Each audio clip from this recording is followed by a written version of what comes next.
All right, so in this video, we will look at the availability module inside Team Xpress and see how it works. So I'm inside the Team Xpress app here, all right, and I can see my current schedule. So I'm going to go over here to my availability option here.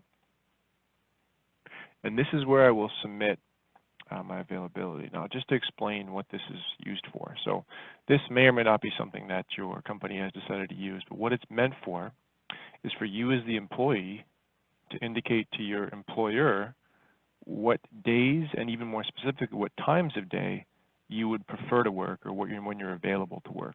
Okay, so this can be used by the schedulers to make a better schedule, right? So you could tell them that, on Wednesdays between 8 a.m. and 2 p.m. I'm available. And then when they're looking to fill shifts, they can try and fill the schedule based on what you've indicated with your availability. So another thing to keep in mind is by default, there's no availability in the system, okay? So that means that you are not available for anything by default.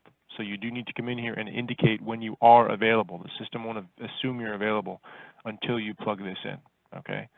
So by not doing anything, you're actually leaving yourself in a position where if someone was to actually search for your availability, it's going to show that you're not available for anything. So just keep that in mind. So okay, so what you want to do as the employee is you can see here my availability for this week. I have not submitted anything. So let's go ahead and submit some availability for the next few days. So what I can do is I can click on Add New. And the way the screen works is you can decide how you want to submit this. So we give you pretty much any option. You can submit your availability one day at a time, an entire week at a time, an entire month at a time, and maybe like if you're a student, even a whole semester at a time by selecting several months. So what you want to do is just pick a start and an end date of the availability range you're going to put in. So if you knew, for example, that you were going to be available, let's say for tomorrow, for the next 7 days or so here, if I did the next week, if you knew what days and times you're going to be available, then pick that date range. But if you know you're going to be available, if you know your schedule for the next couple of months, there's nothing stopping me from selecting July or August or even September, or go as far into the future as you want, and pick a range and then indicate what days you would prefer to work within that date range. Just keep in mind that if you only do 1 week at a time, you'll have to make sure you make multiple entries here. So it's up to you how you want to approach this. And of course, that's going to vary depending on your schedule. So I'm going to pick the 18th of June to the 25th of June here. That's basically 1 more week, okay? So I'm going to say that's a Thursday through the next Thursday. So I'm going to say I'm available on Thursday, Friday, Saturday, but I don't want to work on Sundays. I don't want to work on Mondays, and Tuesday and Wednesday. So that means from this date range to this date range, the 18th to the 25th, I'm available on these 5 days here, okay? Just by checking these boxes, that means in this range I'm available on these days. Now, the next thing I have to pick is I'm available all day on those days. By checking this, you can notice that then it hides the ability to change the times. Or I can specify a certain time of day as well. Maybe you don't want to work those early morning shifts or those late night shifts. Well, you can indicate that by using this. So you can specify here the start time and the end time that you're available. Keep in mind, if you do this, this affects when the schedule is looking for shifts, this affects what they're going to see as far as if you're available.